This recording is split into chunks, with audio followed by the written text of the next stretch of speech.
বাবা হওয়ার আনন্দে কুসুমকে সাথে নিয়ে ইন্দ্রাণী আর রাজকে মিষ্টি খাওয়াতে এলো আয়ুষ। ধারাবাহিকে শুরুতেই দেখা যাচ্ছে আয়ুষ তো খেতে বসেছে, তখনই শঙ্কর এসে কুসুমকে বলছে, কুসুম খুব খিদে পেয়েছে, খেতে দে।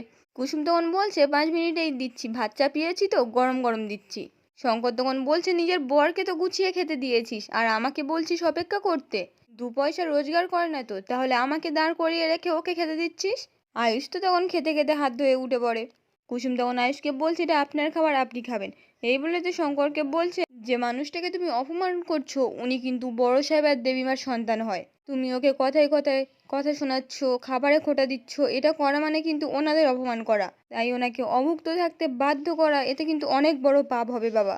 শঙ্কর তখন চিৎকার করে বলছে, রাখ তোর ছোট সাহেব তোর কাছে, ও আমার কাছে রাস্তার যদুমধু শ্যাম ছাড়া আর কিচ্ছু না। আর চাকরিটাও তো ছেড়ে দিয়েছে ঘরে বসে আরাম করবে বলে। কুসুম তখন বলছে, না বাবা, উনি চাকরিটা ছেড়েছেন কারণ দেবীমার মান সম্মান যেন না চলে যায়, মাথা নিচু যেন না হয়, ওই কারণে, ঘরে বসে আরাম করবে বলে নয়। শঙ্কর তখন বলছে, তুই চুপ কর তো, বড় লোকের ছেড়ে তো কিভাবে ওইসব পরিশ্রম করবে।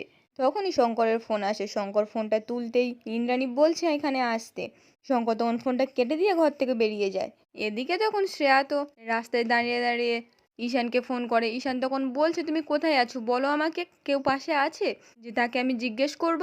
শ্রেয়া তখন বলছে, বাবা পাশে দুজন কাকু বসে আছে, কোল্ড ড্রিঙ্কস খাচ্ছে, দেবো আমি। ঈশান তখন মনে মনে বলছে, কোল্ড ড্রিঙ্কস খাচ্ছে নাকি মদ। এই বলে তো শ্রেয়াকে বলছে, যেতে হবে না তোমার। শ্রেয়া তখন বলছে, বাবা আমি তো সামনে চলে এসেছি আর কাকু দুটো আমার দিকে এগিয়ে আসছে। ঈশান তখন তো শ্রেয়াকে ওখান থেকে পালাতে বলে। শ্রেয়া তো তখন দৌড়াতে শুরু করে, ফোনটা হঠাৎ করেই অফ হয়ে যায়। ঈশান তখন বলছে, ফোনটা অফ হয়ে গেল, শ্রেয়া ঠিক আছে তো। এদিকে তখন তো অনুশ্রী আয়ুষ আর কুসুমের বাড়িতে এসে কুসুমকে বলছে, আমার আজ ঈশানের সঙ্গে বেরোনোর ছিল, কিন্তু হঠাৎ করেই ও কোথায় বেরিয়ে গেল, তারপর থেকে ফোনই তুলছে না, ওর ফোন খালি বিজি বলছে, আমার কিন্তু খুব টেনশন হচ্ছে কুসুম। আয়ুষ তখন বলছে, দাঁড়াও আমি একবার ফোন করছি। এই বলে তো ঈশানকে ফোন করে বলছে, তুই কোথায় বলতো, অনুশ্রীকে না বলে বেরিয়ে গেলি, ও কত টেনশন করছে তুই জানিস। ঈশান তখন বলছে, আরে ভাই একটা প্রবলেম হয়ে গেছে। আসলে একটা বাচ্চা মেয়ে, ওর নাম শ্রেয়া, ওর বাবার কাছে কদিন ধরে ফোন করার চেষ্টা করছে আর আমার কাছে চলে আসছে। আমার মনে হয় ও বাবা ছাড়াই বড় হচ্ছে, তাই ও আমাকে বাবা ভাবছে। স্কুলের বাচ্চারা উল্টোপাল্টা বলে, তাই আমার সঙ্গে কথা বলার চেষ্টা করছে। আয়ুষ তখন বলছে, তুই ওর সঙ্গে কথা বলার চেষ্টা করছিস, এতে তো সিচুয়েশনটা আরও কমপ্লিকেটেড হয়ে যাবে। ঈশান তখন বলছে, হ্যাঁ ভাইদা আমি বোঝানোর চেষ্টা করছি, ও তো ছোট, তাই ও ভাবছে আমি মিথ্যে কথা বলছি। আর স্কুলের বাচ্চারা ওকে বলেছে নাকি যে বাবারা হারিয়ে গেলে রাস্তার গর্তে থাকে, তাই আজও একাই বেরিয়ে পড়েছে বাবাকে খুঁজতে। আমার না খুব ভয় করছে রে, তাই জন্য তো আমি ওকে খুঁজতে চলে এসেছি। আর ওর সঙ্গেই ফোনে কথা বলছিলাম আর এখন ওর ফোনটা সুইচ অফ বলছে।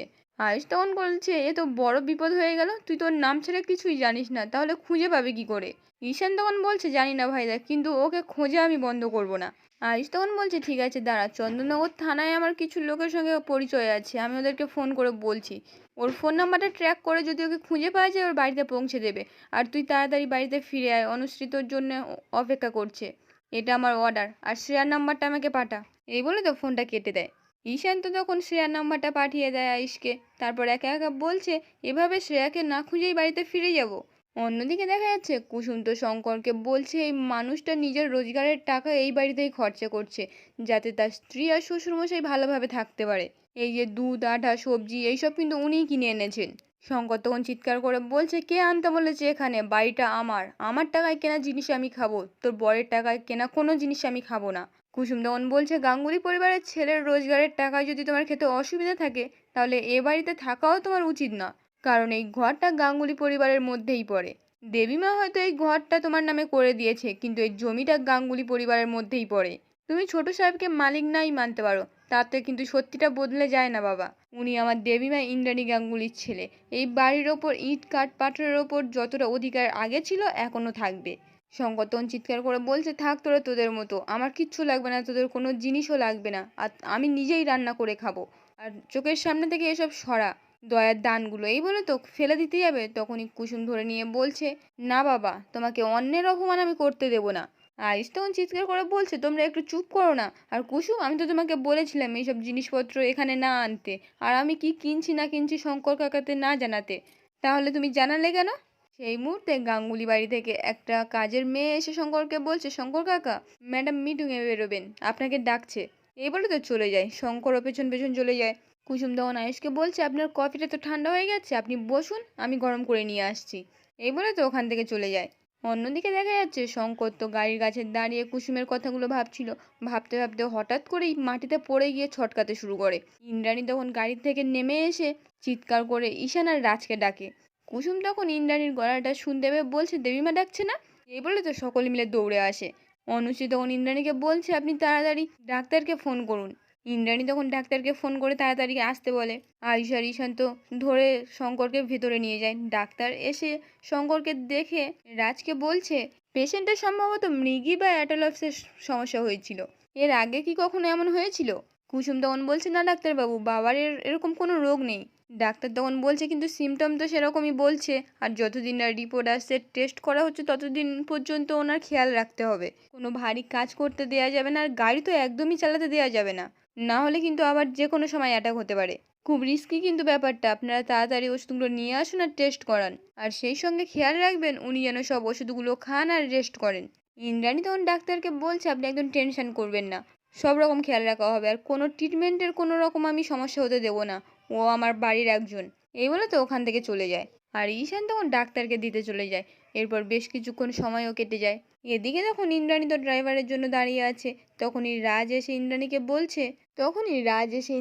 বলছে, শঙ্করকে নিয়ে তুমি চিন্তা করো না, ওর চিকিৎসার ব্যবস্থা আমি করব, কিন্তু তোমার তো একটা পার্মানেন্ট ড্রাইভারের দরকার। রোজ রোজ তো আর অন্যজনের হাতে তোমাকে ছেড়ে দিতে পারি না আমি।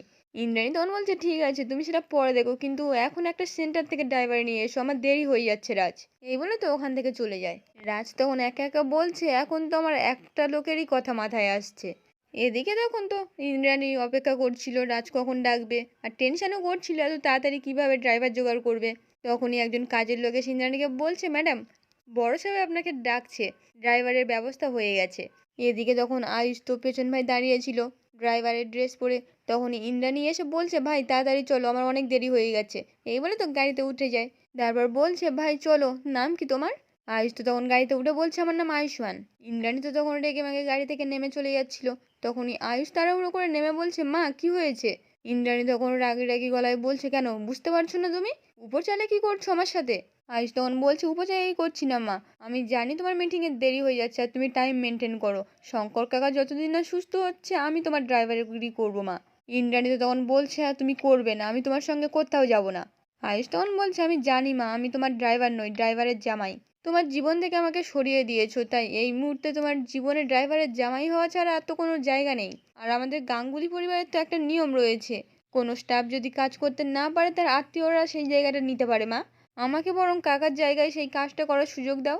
ইন্দ্রাণী তখন বলছে, তোমার কি মাথা খারাপ হয়ে গেছে? আমি যদি বা তোমাকে সঙ্গে নিয়ে যাই, লোকজন কি বলবে বুঝতে পারছো? আয়ুষ তখন বলছে, সে তো সবসময়ই বলে, আমি সহ্য করে নিয়েছি, তুমিও একটু মেনে নাও। আর শঙ্কর কাকা যতদিন না সুস্থ হচ্ছে সেই কটা দিন অন্তত আমাকে ড্রাইভার হওয়ার সুযোগ দাও মা, বিশ্বাস করো আমি তোমায় ডিসঅ্যাপয়েন্ট করবো না।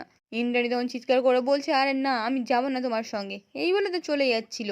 তখনই তো ইন্দ্রাণীর ফোন আসে। ইন্দ্রাণী ফোনটা বলে, হ্যাঁ আমি অফিস যাচ্ছি, তো মিটিংও জয়েন করব, আসছি, এই বলে তো ফোনটা কেটে দেয়। তখনই রাজ এসে ইন্দ্রাণীকে বলছে, কোনো উপায় নেই, আয়ুষ ছাড়া কোনো বিকল্পও নেই।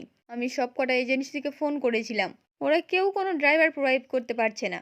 ইন্দ্রাণী তখন বলছে, কি বলছো কি তুমি? রাজ তখন বলছে, তা তুমি আয়ুষকে আমাদের ছেলে ভাবছো কেন? ভাবো না ও শঙ্করের জামাই। শঙ্কর এখন অসুস্থ, তো ওর জামাই এসে যখন ডিউটি করতো তুমি কি না বলতে? তাড়াতাড়ি যাও, তোমার দেরি হয়ে যাচ্ছে তো মিটিংয়ে। ইন্দ্রাণীর তো তখন অফিস থেকে বারবার ফোন আসে। ইন্দ্রাণী তখন বাধ্য হয়ে গাড়িতে উঠে যায়। আয়ুষও তখন তাড়াতাড়ি গাড়িতে উঠে গাড়ি চালানো শুরু করে দেয়। এদিকে তখন শঙ্কর তো কুসুমকে বলছে, আমার কিছু হয়নি, আমি ওষুধ টষুধ খাবো না, আমার একটু মাথা ঘুরে গেছিলো, আমার ইউনিফর্মটা এনে দে, আমি কাজে বেরোবো। কুসুম তখন বলছে, না বাবা, ডাক্তারবাবু বলেছে তোমার কাজে যাওয়া বারণ, আর ডাক্তারবাবু যা যা বলেছে সব কিছু মেনে চলতে হবে। শঙ্কর তখন বলছে, তোরা যখন থেকে আমার বাড়িতে এসেছিস আমার জীবনটা দুর্বিষহ হয়ে গেছে, আর তোদের জন্য আমার এই অবস্থা, আর তোরা নাটক করছিস এখন। তোরা কি ভেবেছিস আমি তোদেরকে সহ্য করব? সহ্য করতে পারবো না আমি।